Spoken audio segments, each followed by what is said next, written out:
At dawn on an October morning in 1942, the flight deck of USS Enterprise trembled under the weight of hammers, welders, and men racing against time. The steel beneath their boots was scorched and twisted, its surface carved open by bombs that should have sent the ship to the bottom. Sparks drifted into the wind as 75 Seabees patched the wounds of a carrier that the world believed was already dead. Below the noise, Lieutenant Commander Herschel Smith watched in silence. He knew every frame of this ship, every bulkhead, every dark passage where fire or flooding could take hold. Enterprise was more than a World War II aircraft carrier to him. She was a living thing, scarred yet unbroken, a vessel that had survived battles which no ship was expected to endure. And now she stood alone. In the vast Pacific, she was the last operational American carrier left to stand between Japan and the fate of the Solomon Islands. But the question that hung over the broken deck was simple and terrifying. Could this ship still fight? Could a carrier held together by fresh welds and exhausted hands decide the course of a war? We are about to find out, before the world knew her as the Grey Ghost. USS Enterprise was simply a new ship in a navy unprepared for the kind of war that was about to descend upon the Pacific. When she first slipped into the deep blue in 1938, no one imagined that this World War II aircraft carrier would become the most decorated American warship in history. She was fast, she was modern, but she was not yet the weapon she would need to be. That would come later, forged by fire loss and the decisions of men who refused to let her die. Her first test arrived on the morning of December 7, 1941. Enterprise was returning to Pearl Harbor after delivering aircraft to Wake Island when her scouts flew straight into the Japanese attack. 7 of her pilots were shot down. The ship arrived a day late to a harbor burning from end to end. She had missed destruction by hours, and in that narrow escape, her fate changed. Enterprise would become the point of America's counterstroke. In the months that followed, this lone carrier ranged across the Pacific, striking back wherever she could. At the Marshall Islands, her aircraft bombed airfields and shipping. In April, she escorted Hornet during the Doolittle Raid, her fighters sweeping away picket boats while Army bombers lifted off to strike Tokyo. Each mission sharpened her crew. Each drill, each emergency repair, each close call carved away whatever illusions anyone still held about the nature of this war. Enterprise was no longer a ship learning to fight. She was becoming a ship that expected to. Inside her steel frame, one man understood her better than anyone else, Lieutenant Commander Herschel Smith, a damage control specialist trained not for glory, but for survival. He walked her passageways until he could picture every pipe junction and watertight door without consulting a blueprint. His teams drilled endlessly. Fire in the hangar, flooding in the forward compartments, electrical failure amidships. None of it theoretical. The Pacific had already shown what happened to ships that hesitated. Then came Midway. By June 1942, Japan's carriers had swept across the ocean, seemingly unstoppable. Their pilots were elite, their decks crowded with seasoned crews. Enterprise Yorktown and Hornet sailed into that battle, knowing they were outnumbered. But Midway was not decided by numbers. It hinged on timing instinct and one decision made deep in a sky of empty blue. When Wade McClusky, leading Enterprise's dive bombers, found nothing at the expected location, he chose not to turn back. Low on fuel, he pressed the search, and in a stroke of intuition that would echo through the war, he spotted a lone destroyer racing north. He followed it. Minutes later, the Japanese carrier fleet appeared on the horizon decks, crowded with fueled and armed aircraft. What happened next reshaped the Pacific. Enterprise's dive bombers struck with devastating precision, crippling Akagi and Kaga in the span of 5 blistering minutes. Midway was saved, and the myth of Japanese invincibility cracked for the first time.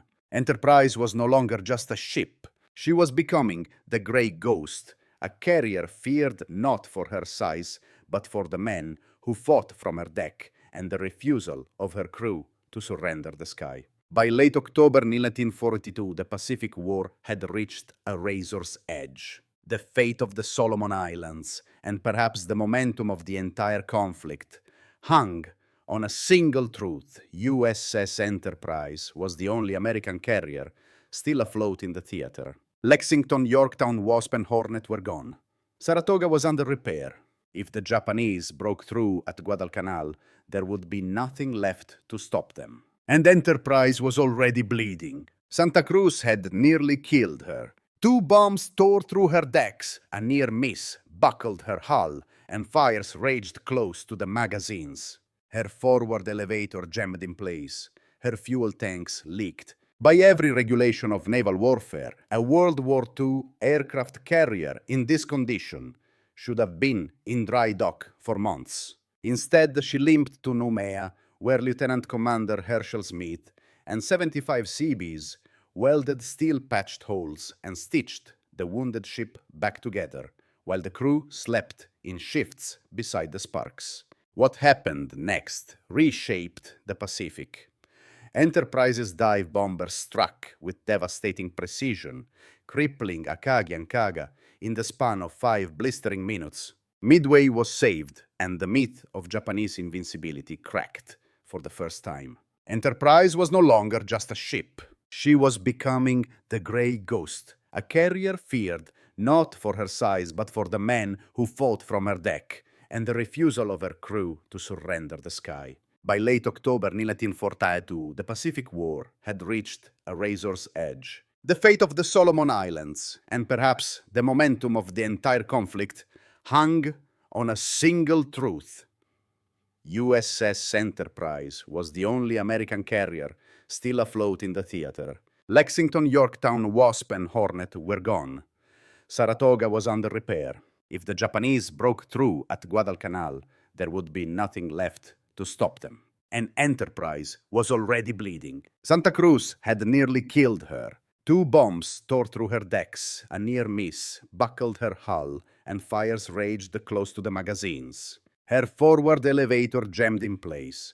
Her fuel tanks leaked. By every regulation of naval warfare, a World War II aircraft carrier in this condition should have been in dry dock for months. Instead, she limped to Noumea, where Lieutenant Commander Herschel Smith and 75 Seabees welded steel-patched holes and stitched the wounded ship back together, while the crew slept in shifts beside the Sparks. It was work born of desperation, not precision. The plates were uneven. Rivets were rushed. The structure groaned like a living thing every time the wind shifted. And yet, the repairs held long enough for the question that mattered most. Could she sail into battle again? Captain Osborne Hardison asked Smith directly. Smith, who knew Enterprise's weaknesses like a surgeon reading an X-ray, didn't sugarcoat the truth. If another bomb hit the bow, the patchwork plating might fail. Another hit near the elevator could collapse the mechanism into the hangar deck. A torpedo in the wrong place could drown her in minutes. But the engines worked. The rudder answered. The catapults could still launch aircraft. She can fight, Smith said. So at dawn, on November 11th, 1942, while Seabees were still on deck and air hammers still rang through the hull, USS Enterprise steamed out of Noumea toward one of the most decisive confrontations of the Pacific War. The first blows came quickly. On November 12th, her dive bombers found the Japanese heavy cruiser Kinugasa as it fled north after bombarding Henderson Field. Diving from 12,000 feet, the SBDs struck with brutal accuracy their 500-pound bombs, igniting gasoline stores and tearing open the hull. Kinugasa rolled and sank with over 500 men aboard. It was the opening note of a symphony of destruction. That night, American cruisers and destroyers fought Japanese battleship Hiei at point-blank range. Shells passed through ships without detonating. Searchlights cut the darkness like blades. Hiei survived the night but staggered north, crippled and bleeding oil. At dawn, Enterprise's aircraft found her. Dive bombers hit first, smashing into her forward turrets and midships. Torpedo planes skimmed the waves, releasing their Mark 13s under a storm of tracer fire. More hits, more explosions. Marine aircraft joined in. Even high-altitude Army bombers added their weight. By sunset, Hiei was finished. And this was only the beginning. The Japanese were sending more ships, more transports, more battleships, more men. But Enterprise, patched, trembling, scarred, kept launching strikes. She refused to break because the men on her decks refused even to imagine defeat. In those days, she was not merely a World War II aircraft carrier. She was the Grey Ghost, the lone shield, holding back the tide. By the morning of November 14th, the battle for Guadalcanal had shifted from desperation to something far more brutal. The Japanese were no longer probing. They were committing everything. 11 transports, carrying 10,000 veteran soldiers, cruisers and destroyers, sweeping ahead of them and the battleship Kirishima, closing in for a final bombardment of Henderson Field. If those troops landed with their artillery, tanks, and ammunition, the hard-won American foothold on the island would collapse. Enterprise was still under repair when the crisis crested. Her flight deck vibrated under the blows of air hammers. Welders crouched beside gaping seams in the hull. Fuel seeped from tanks that could not yet be fully restored. But when the scouts reported the approaching convoy, no one hesitated.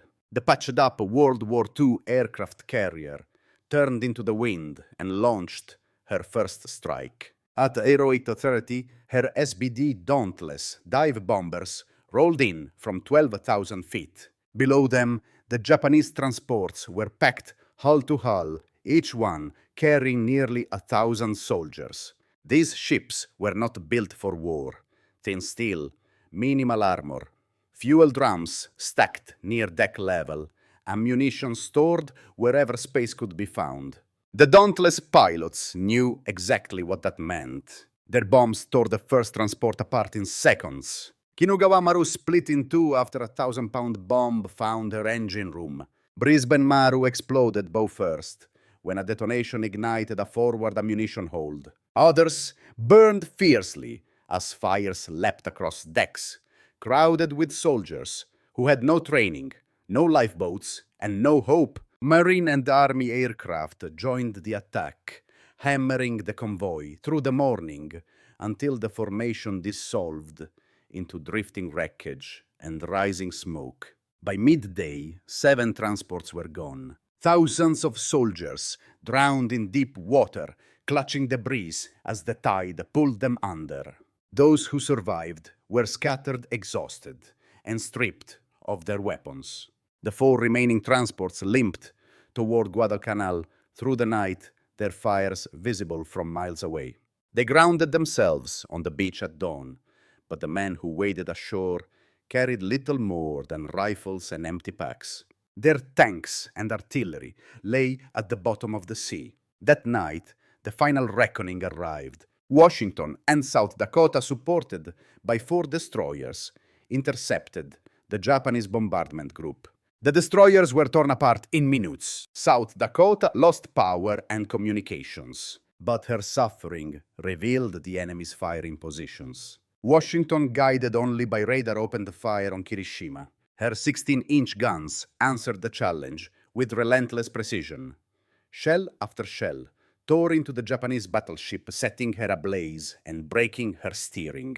Kirishima was scuttled after midnight, the second battleship lost in 3 days. When dawn broke on November 15th, the sea was quiet. Henderson Field still stood, and Enterprise, against every rational expectation, had helped turn the tide of the Pacific War while still bearing open wounds.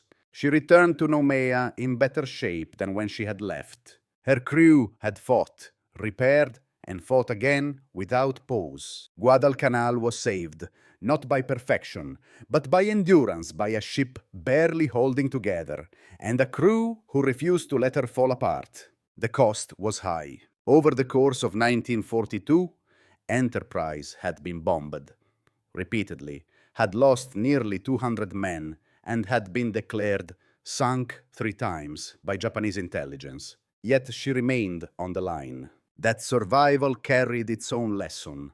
The great turning points of war are rarely clean victories. They are the product of exhaustion, sacrifice, and the willingness to press forward when every calculation says it cannot be done. In the months ahead, Enterprise would keep fighting. But the memory of those 4 days when a damaged carrier held the Pacific together by sheer will would follow her through every battle that remained. For the United States, the story of USS Enterprise during the Guadalcanal campaign was more than a tale of survival. It was a revelation, a moment when the Navy, the nation, and even the world confronted a truth often hidden beneath tonnage charts and battle diagrams.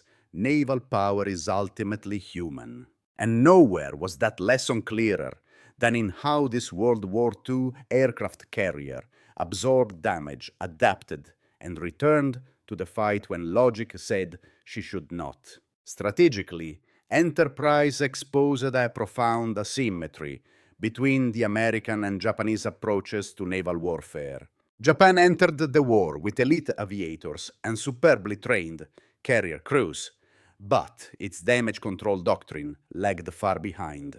Bulkheads were less compartmentalized, fire suppression systems were less redundant, damage control training was not woven into daily routine. In contrast, Enterprise's survival in battle after battle was a testament to a culture that valued preparation drills and the ability to improvise under chaos. Herschel Smith and his teams did not merely react.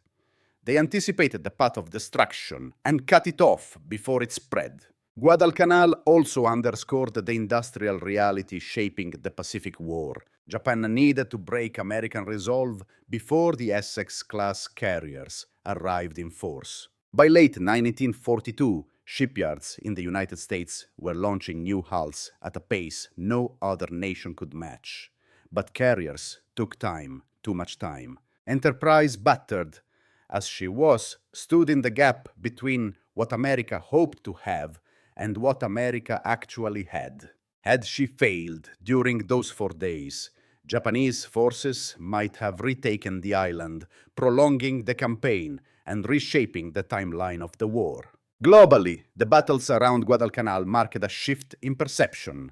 For months, the Japanese Navy had seemed unstoppable, winning victory after victory across thousands of miles of ocean. But the destruction of Hiei, the loss of Kirishima, and the annihilation of the Japanese transport convoy signaled something new. The momentum had shifted. A single damaged carrier, kept alive by welders, carpenters, and deck crews, had helped halt an empire. In the United States, Enterprise became both a symbol and a warning. She proved what American sailors could achieve under impossible conditions, but her post-war fate, scrapped for lack of funding, revealed how quickly a nation can forget the tools of its own survival. The lessons endured stronger preservation movements, deeper awareness of naval heritage, and the recognition that ships like Enterprise shape not only battles, but the memory of what those battles cost. The world saw the Pacific differently after 1942, and much of that shift began with a carrier that refused to die, a reminder that resilience, not perfection, is what changes history. In the years that followed, the war veterans of USS Enterprise spoke of her not as steel and machinery, but as a presence, a ship with a pulse. They remembered the smell of aviation fuel and burning metal, the shudder of her deck when a bomb struck, the long nights, when the only light came from welding torches, flickering against the darkness. They remembered the quiet moments too. A cup of coffee in a passageway still warm from fire hours, before a handwritten letter tucked into a pocket, before the next launch cycle, a brief glance at the horizon that reminded them how far from home they truly were. These memories shaped her legacy as deeply as any battle star. When the Pacific War ended, Enterprise had fought in more major actions than any other American carrier. She had survived bomb hits, torpedo blasts, fires, collisions, kamikaze strikes. She had carried young men into battles they feared they would not return from, and she had brought many of them home. She was the most decorated American warship of World War II, a World War II aircraft carrier, whose very name became a shorthand for endurance. But even legends are vulnerable to the quiet erosion of time. Decommissioned in 1947, Enterprise awaited preservation that never came. Funding faded. Interest thinned. By 1958, she was sold for scrap. And by 1960, the Grey Ghost was gone. Not defeated in battle, not taken by the sea, but erased by the simple arithmetic of cost and policy. Her absence became a lesson of its own. If a nation does not guard its history, it will lose the stories that define it. Yet her spirit never disappeared. Her bell rings at the Naval Academy. Pieces of her steel sit in museums and memorials, and the name Enterprise lives on, carried first by the nuclear-powered CVN-65 and soon by the Ford-class supercarrier CVN-80. The lineage continues because the meaning endures. What the original Enterprise left behind was more than a record of victories. She left a reminder that wars are decided by people who stand their ground. When logic says they should fall back, by crews who fight through exhaustion, by welders who repair a carrier while shells burst on the horizon, by pilots who take off, knowing they may never land again. That is the true legacy of the Grey Ghost. And now the question turns to us. What lessons do we choose to remember? What stories do we carry forward? If the journey of USS Enterprise has moved you, share your thoughts in the comments. Tell us what part of her story speaks to you, or what moment in the Pacific War continues to shape how you see history. Thank you for watching and for helping keep these stories alive.